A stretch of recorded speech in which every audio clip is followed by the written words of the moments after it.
Magandang umaga, kumusta po? Narito po ulit ang update natin para sa lagay ng ating panahon.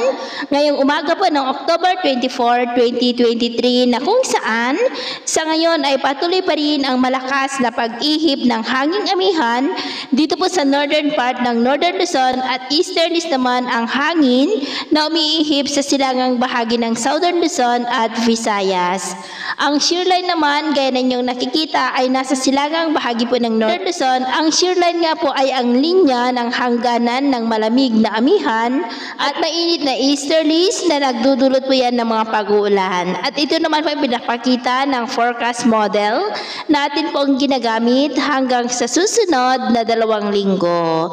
At sa lagay po ng ating panahon, ngayong madaling araw ay generally fair weather po sa malaking bahagi ng ating bansa, maliban lamang sa mga tsansa ng isolated rains dyan po sa ilang bahagi ng Batanes, Babuyan Islands, ilang bahagi ng Cagayan, Isabela, Cabanatuan, Real Quezon, Polillo Island, Oriental Mindoro, Legazpi, Palawan, Aklan, Borongan, Eastern Samar, ilang bahagi ng Leyte at Surigao del Norte.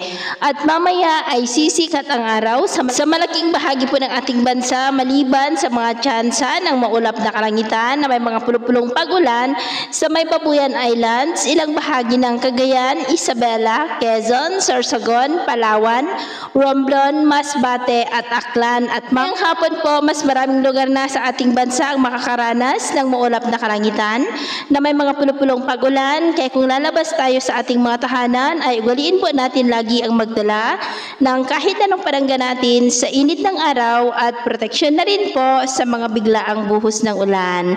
At sa atin naman pong mga baybayin, wala naman po tayong nakataas na mga gale warning signals, pero dahil sa amihan ay maalon na po sa mga isla ng extreme Northern Luzon. Kaya kung papalaot po tayo ay iba yung pag-iingat lamang po para mas makaiwas sa mga sakunang pangkaragatan. So yun po ang latest update natin sa araw na ito. Ako po muli si James na nagsasabing kahit anong pagsubok po na darating sa ating buhay, huwag po tayong mawawalan ng pag-asa. Thank you and God bless!